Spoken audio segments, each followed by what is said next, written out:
As the consultation period surrounding the Bribery Act comes to a close and we await guidance from government, I'm here at the London offices of law firm Taylor Wessing to assess the impact of the Act on small to medium enterprises, or SMEs for short.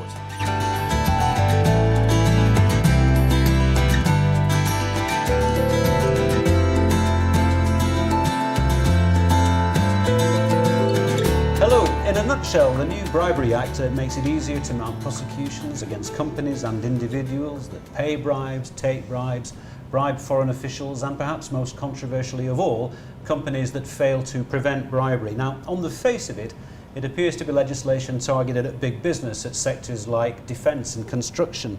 And smaller concerns, especially in tough times like these, may have not paid much attention. But the question is, can SMEs afford to look the other way? Can they afford to ignore the Bribery Act? Well, with me to discuss this is the Director General of the British Chambers of Commerce, that's David Frost, Philippa Foster-Back, who's the Director of the Institute of Business Ethics, Sean Nesbitt, who's a partner at leading law firm Taylor Wessing, in whose magnificent offices we're now filming, and Stuart Brown on the end there, who's the MD of 10 Alps Publishing, the company behind the Bribery Centre. So, Stuart, starting off with you first, can SMEs afford to ignore it? Clearly not. For us, really, behind the Bribery Centre, it's about trying to educate the SME owner and manager as to both the impact of the Act and, more importantly, how do they go about finding the adequate procedures. And Sean, if I come to you, the confusion for me is that SMEs aren't really likely to have the same resources as larger companies. So how can SMEs be expected, and do they indeed need to keep track in the same way that a larger company will? Well, firstly, as to the need, a glib point is that with a 10-year imprisonment sentence or unlimited fines, if you're an owner-manager of an SME, there's considerable personal interest in making sure you comply with the law. But more relevantly to commercial business, they're going to find that in their counterparties, when they're dealing with potential acquirers, larger companies that want to buy them and realise value for the owners, or even in service users, people who contract with them, they're going to find that increased due diligence and increased contractual obligations put on them by their counterparties mean that to stay in business and to thrive, they simply have to. Okay. And Philippa, from an ethical point of view, where does the Bribery Act fit into what you do with British businesses? Well, in a sense, bribery and corruption is but one element that one would look at in an overarching code of ethics, or whatever, business principles, whatever you might actually call it, because it's all about how you do your business, and you obviously want to do your business lawfully, you want to do it properly, and you want to do it with the best benefit at the end of the day. So anti-bribery and corruption training just falls part of that. Okay, and David, you represent businesses large and small. Where do you think they're up to? Are they up to speed? Well, I think they're up to speed at all yet. I think if you went around any industrial estate with companies there that were exporting all over the globe, and you asked them about the Bribery Act, I think it would be very hard to find a business that was actually aware that this was coming on. I think clearly the government has got a huge educational programme, as of organisations such as our own, to get the message through about one, what is coming in, and secondly, what the implications are for their own particular business. Now, as we speak, there's a consultation period coming to an end, and Sean, the government hasn't really given any clear guidance yet, has it? That's the way it seems to me. Is the guidance there that people can look at and follow and learn from? No, on the consultation they ask SMEs particularly, is there anything more you could use from us and what would help you in complying with this? But I think they're going to struggle to go further than follow the broad brush principles they've set out to date.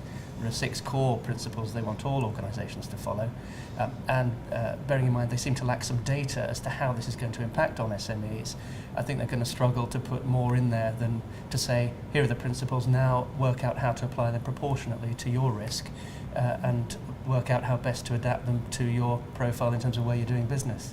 Because getting down to the nitty-gritty, I mean, I don't think small businesses, in my experience, and it's reflected in what we've said just now, they don't really understand that you may be looking at hospitality and gifts in a completely different way. I mean, it is a game changer, isn't it, to use that dreadful cliche? Yes, it is, and in some ways SMEs are more disadvantaged by this law than larger businesses. That's not the government's intention. The government anticipated that it was looking at large-scale international public interest contracts, and their mindset is that SMEs are unlikely to be involved in those areas of business. I don't think that's quite true. You can be a small business but adding high value to subcontracting as a mineral extractor or supporting an oil and shipping business, and contracts can be worth an awful lot in absolute terms as well as in relative terms to the organisation. In those situations, it may be that an SME risks accusations that its hospitality is excessive and disproportionate to its turnover, but you have to measure that against what it might gain from being involved in fostering relations with counterparties and in fighting in a market against larger enterprises who have a more normal sense of hospitality spend and BD, which SMEs don't tend to have. So you lack the framework and you lack the guidance, and it may mean more to you, so you try harder. That could expose SMEs on the hospitality front. So Sean, if we take hospitality in particular, for example, I mean, what does the SME do now when he or she entertains or is entertained? Is it just a question of recording it or judging each one on its merits? I think the best thing that SMEs can now look at doing is describing to themselves the principles that they're operating under in the future. That sounds counterintuitive when you have a smaller business, a smaller line of command perhaps. Why do we need to say this to ourselves? And the answer is that your standards will be judged in the same way as the behaviour of larger organisations. Firstly, people will look, whoever you are, at why you are doing what you're doing. Do you expect some return for it? Is there an expectation of a contract or somebody doing something differently than they should normally do? And you need to describe a proper reason for your behaviour in the first place. Usually it will be to reward existing relationships, it will be to get to know people, and there are plenty of proper purposes for spend that you can describe to yourselves, and that will be important. Secondly, proportionality of spend as against the nature of relationships. It's not to say that big expenditure is wrong in itself. If you, for example, sponsor the World Cup at football, it may be proportionate to fly hundreds of people out there to share in and benefit from your product placement. But if, on the other hand, you're looking at a relatively small contract of tens of thousands of pounds, the idea that something happens whereby you, out of the normal course of business, you go to the south of France, it has no business connection, appears to be pure pleasure, and you're spending a number of days overseas, then things start to look disproportionate and unconnected with proper purposes. And interestingly enough, I suppose the thing that happens that SME owners have to take account of is this, that whilst, as you say, there's the prospect of jail time, there's also this idea that you could be, I'll put this one to you, Stuart, there could be a ticking time bomb there, and as much as you don't want to devalue your company if you're pondering some exit strategy further down the line, do you, by having some nasty skeleton in the cupboard from the past? I think it's a very interesting point now for many small business owners either go into business for a lifestyle, and many also go into it with some form of disposal or some form of exit route in mind. We believe that there will be changes coming along, specifically in the due diligence process, where if a small business does not have what the acquirer perceives to be the adequate procedures, then they will not take on board what could be, to use your phrase, a ticking time bomb that in 4 or 5 years' time may cause a problem. No big business usually needs an excuse to look to devalue a small business anyway in the sale process. So I think it's very much, it's seller beware, not buyer beware in this matter.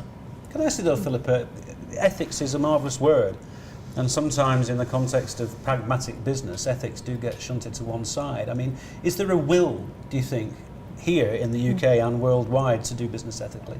Oh, very much so, because actually the risk of not doing business ethically in this 24/7 media world, you've got nowhere to hide.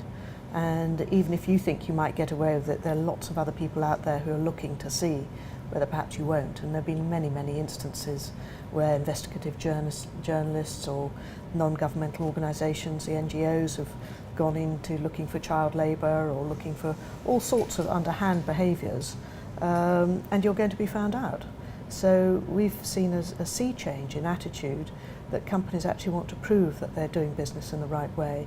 And so it's actually pragmatic business sense to do it properly in the first place. And you think that SMEs can afford to do business ethically? I mean, given that they have to take all this on board.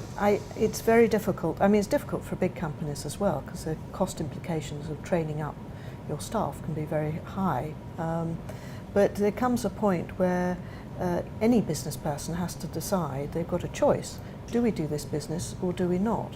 Now, it might be very difficult if the choice is, no, we won't do this piece of business because we don't want to pay this bribe, means that sadly there's going to be a knock-on effect because of the loss of the contract in jobs at home or something like that. But in the long run, do you want to sleep well at night? And I think most people are taking that tough choice, because now with the enforcement of law as well, perhaps it's easier to take that tough choice, but you do have to take it.